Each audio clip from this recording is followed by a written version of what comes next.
Hello there everyone, Ashnflash here. Welcome to the first ever LEGO Movie 2 set review on the channel. Now I'm actually going to be doing a lot of these over the next week, and then I'll go back to the 2019 sets that I was able to get early. But today we are looking at the Movie Maker set, which is set number 70820, has 482 pieces. Here in Canada, it retails for $69.99, but in the US, it retails for $49.99. So that's a pretty big increase markup for a smallish set. But there is a lot going on here, and there's a lot of features and different things, and I will get to that. You do get the majority of all the main characters. I'm actually not showing one of them just in case you don't want to know a kind of minor spoiler, but we'll get to that later when we look at the figures themselves. I actually downloaded the app, and I was going to try and record this whole review using the Movie Maker app, but unfortunately it only allows you to do 60 seconds, so there was no point in me doing that because obviously a lot of the clips and things for this review are going to be more than a minute. But one thing that I will be doing is actually, once I show this off, I will be using that for every single LEGO Movie 2 review. So I'm really excited to be able to do that, and I'll hopefully get another review out by the end of the night, depending on how long this takes to upload. But anyways, let's go ahead and take a closer look. Okay, here is the phone stand, and I'm not actually sure how it works. We're going to try it actually on screen. But what's really cool is, before I get to that, is you can actually put a figure on top right there. So what I'm going to do is I'm going to go ahead and I'm going to put myself onto the seat because I'll be directing, all the reviews and such to come. So we're going to try. I'm going to use another phone. We're going to do my best here. So I believe that you put it in like that. And then if you adjust it to that one, it can lower the phone. That one can lower the phone like that to get different angles. Now there isn't one that you can do to point it up, I don't believe. Yeah, you can't tilt it upwards, so that's kind of disappointing. This is actually the same make as the phone that I have. That's why I'm using it, so that I get a feel for it. But yeah, it has some lights on the front, to add to the film set aesthetic of it all. But besides that, I think that it would be cool if you could make it stand upwards and not only down. Because if you're trying to get a shot upwards, there's no way that you can get that shot. But now we're going to switch and actually put my phone on the stand and see how it works. Before I actually use the stand, I need to show something. These red hinges right there, there, and there all actually are meant for the camera to hook onto. So as I had before at the start of the video, it's hooked up there. To get different shots if you want, you can also turn it around, obviously on the hinge, to get different angles. But it's hard to do because we're obviously in my light box, so I can't show it fully. But what I'm going to do is I'm going to try and put it on the edge there and show you just some more of the angles. Obviously there's no point to do that. You can get a really far away shot from there all the way to the back corner over there. So that's another feature. There's a lot to show here, so I feel like I'm going to forget something, so I apologize, but that is something. Okay, well this is General Mayhem's mini ship build, which we'll take a closer look after too, but you can actually pull it up and rotate it around to zoom in and fly around Apocalypseburg, which is the background that I have set up right now. There's another one, but I will show that off after. So you can lift it up and down and rotate it. It's on this joint here that makes it swing. I wish it was a little more stable because as you swing it about, and boom, it's pointing straight down. So if this was able to be more sturdy, I think, so that when you pose it a certain way, after you move it around, it won't point straight down. So that's my only complaint about that. Alright, so I had to take it off the stand because I wanted to show you how this actually works. So what you do is you lift up there, and that's how you raise it. There is another feature right there, which I will show you the ship now for that. So the vehicle right here, I believe, is supposed to be the big Rex vehicle, the $160 one. I don't know what it is in American. I think it's $130. But here it is now, and it doesn't have the same playability that the other one has. All it can do is swing from side to side. So it would have been cool if maybe they had two of them, but there is something that I didn't show off with hers, and that is actually that at the top you can move this from side to side to get even more, so you can bring it into shot, and then you can, I guess at the same time you could lower it, but that's really hard to do. But I think it is a cool and important feature. Obviously Rex can go to the left and the right as well. We'll take a closer look at the build in a second, but that is it for the flying features. So I'm going to try my best to actually show you how to switch the board. I apologize in advance. So what you do is you take the little circle tag off of both of the two sides, and then you just watch it there. You don't want to ruin this because this is a really nice print of Apocalypseburg. And the other side is actually, if I slide it out, it is the Sistar system. I'm guessing this is Queen Watevra Wanabe's castle. It actually looks like the Justice League Watchtower, which is pretty cool. But you can see that the color scheme is similar to General Mayhem's. So that's a pretty nice addition. This is actually the back of the display, and I wanted to show you where the pieces, a lot of the pieces actually go. It's not just to building the characters and the builds itself, but as well as building the back of the display. It comes with these pieces, which we've been getting for I don't know how long, and a bunch of, I think some of their first appearances were the classic Batman sets. But anyways, these are some of the updated ones, just in black. And the tower goes all the way up, and we've got the lights on the top, which you can see obviously from the other side, and it has the beam across, which you can see here, and just showing you from the back how the ships will move from left to right. But that's pretty much it for the back. Here is the leading man himself, Emmet Burkowski, and he actually has a brand new face print. And because this is my first review, let me talk about him and his printing. He actually has it all faded because this is in the future, but this is his classic construction outfit. It's all tattered and it's rubbed away from fighting against all the Duplo creatures, as well as it's tattered on the back, which is a really nice touch.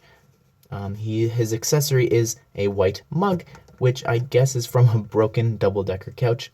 And like I said before, this is a brand new facial expression, different than anything we got in the Lego movie, as well as different than any of the other sets in this wave.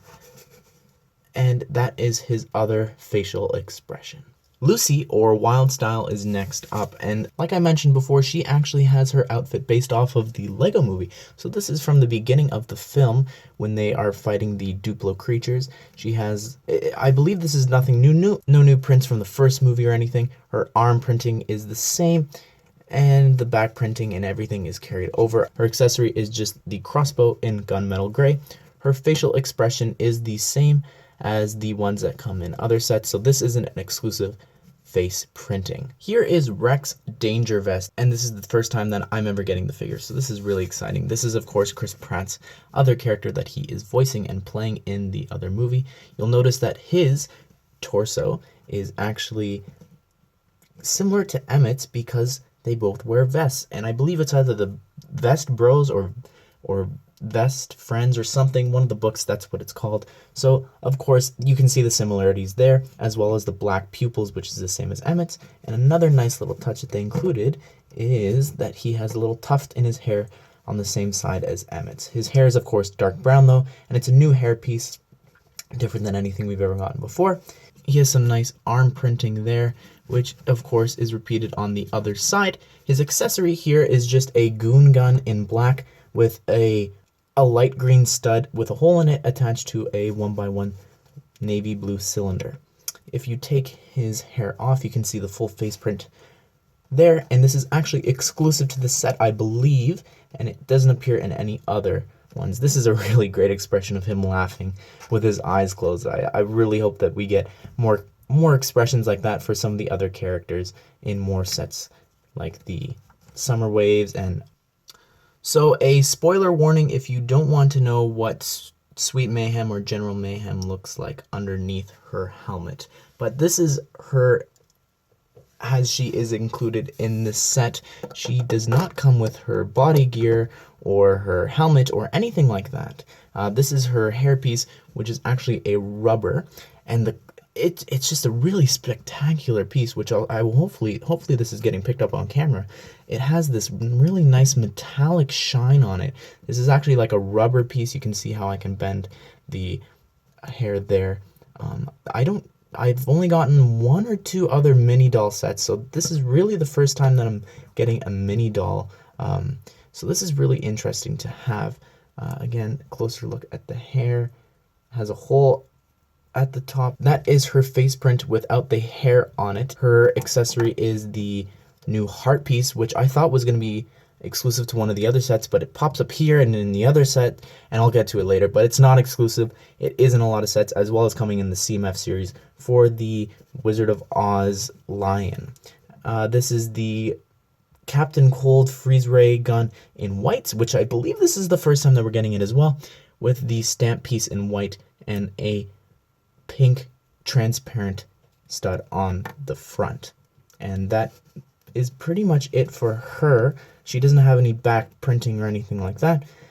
She has some pocket molding there. That's pretty cool. I didn't notice that until right now. And her legs also has some printing. But that is it for Sweet Mayhem or General Mayhem. Next is a smaller version of Queen Whatever Wannabe, and I feel like every single time I say that name, I'm getting better at it, I hope. But she's kind of a mix of bricks, and you can see that very visibly here. And this is actually on this side of her. She has a happy expression, and if you continue to turn her around, she has a more upset or angry expression. This is a new piece for the crown, and you are actually able to put one of the transparent stick pieces at the top inside so that you can move her around in the shot. So that's what those are included for. You'll see that is also repeated with all the vehicles and such as well. I figured we'd start things off with the smallest build in the set, and this is the little one of the Duplo monsters, and it's just a cute little feature to have it chomping up and down like all the bigger versions of them come in the sets. And as you can see, again, clear stick so that you can pop him off and walk him around or do whatever you'd like with him.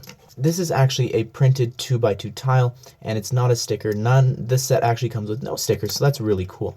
I thought that we would look at the second Duplo creature next, and this is the one from the end of the Lego movie that says, "We are from the planet Duplo, and we are here to destroy you." Anyways, again, these characters are just a mix of colors, which I really like. This is actually a 1x4 brick printed with the 2 eyes, so it's not actually a light green brick. That would have been better to have, I think, but yeah, I can't really complain. It has a little flower on the top, as well as a feature which, when you pull on the transparent stick, it can open and close the mouth, of course, to say the line that I said before. And if you turn it around, you can see how that works here, and I'll lift it up, and there we go. And that is it for the other Duplo creature. Here is General Mayhem's ship, and it doesn't feel like a good micro translation between the actual set to this. The wings just aren't doing it for me. The rest of it is okay. I think that the front looks really good. The sides, I don't know, because that's actually used on the set, so I don't think that works really well. Again, I think just the wings are a little too wide, but I'm not sure how they could have improved upon that to get that feature. But besides that, I think it's really good. So you just grab it by the stick if you wanted to fly it around, but again, it's too weak, so it just points straight down. The biggest surprise to me was the inclusion of Rex's ship here, and you can see how it's built. It has some of the Nexo Knight shields in navy blue there, I think for the first time, as well as light green, which is really cool to get. I'm sure that it appears in some of the other sets for him. And if you actually tilt, how does this work? If you tilt it out that way, you can see that on the inside is actually a little baby dino. A little baby dino raptor, which we saw leak a while back, and we assumed that it was going to be for a set, and it turns out it was for this one. But when the CMF series leaked for the Lego Movie 2, we saw that Rex is there with a baby dino in this exact same color.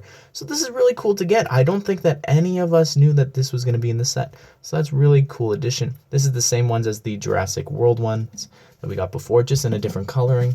On the inside, there isn't really anything to show. There's no computers or anything. And this is just supposed to be a little micro build of it, which I think looks really well. And I really love the color schemes like I've talked about before in my Sets Thoughts video.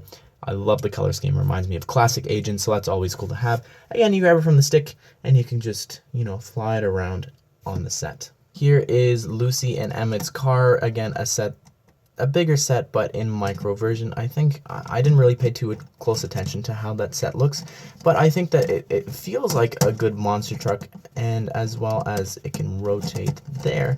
And I like this on the side here, like the motor, or I don't know anything about cars, so I don't know what I'm saying, but I think that looks really cool, as well as the it's smooth, obviously, with the wheels. And I like the way that this was built using those Technic pieces. Besides that, it's fine. It can actually hold a figure if you put them on the inside. I'm not sure why you would want to do that, because it doesn't really make sense scale-wise, but again, that's an option for you to use. But that's pretty much it for this. Here is a stand for Sweet Mayhem. She can be placed on the ground and moved around like that to float. She's standing on one of the star pieces, the new molds that we got, elements that we got in the other sets. You know, the little star and a little heart. That's one of the new pieces that she can actually stand on right there. So yeah, nothing special there. Again, on one of the sticks to fly around and such. Last but certainly not least is a character that I actually forgot to show off, and this is, of course, Unikitty, or Ultra Kitty, or Angry Kitty, or whatever you'd like to call her. But she is here, I believe, because of the weird build that she has. This is supposed to be her Ultra Catty when she's bigger, so I don't know, it's kind of a mess. It's really loose, so when you try to stand it, it can at times the legs don't cooperate with you, so it's kind of a bit of a mess. There is a lot of articulation. You can kind of stand her up, I guess. It's kind of weird, and you can like paw or claw. This is, I believe, is a new face print for her, and it works the same way as all the other Unikitties from this year. The legs are a little wonky, but yeah, that's it for this. Again, a little weird, forgettable, and I'm not sure why they didn't just include a regular Unikitty, which I think would have been better. This is one of the new tail pieces that she comes with in all of the other sets when she's tinier. Alright, well that is it for this set. I'm not too sure how I feel about it. I will be using this. This is a really great build, and I hope that it will help me maybe replace the stand that I have now. It's probably better. As well as it's made of Lego, which makes it even cooler. But that is it for this set. I did ultimately decide to keep the star system background back there. Not sure if I'm going to keep it permanently up like that, but we'll see. It feels a lot darker in here now, actually having it like that. So I'm probably going to switch it back. Yeah, what do you guys think of this set? I think that it's a good set. I'm not sure if it's worth the price, though. You do get a lot of exclusive face prints and such, but to me, I don't know if it's worth it. But let me know what you guys think down below. I hope that you guys enjoyed this set review. Be sure to come back. Hopefully I'm going to get another one out by the end of the day today. But come back for the channel for lots more reviews of LEGO Movie 2 sets, as well as 2019 sets before a lot of other people. So I hope that you all have a great day, and I will see you all in the next video.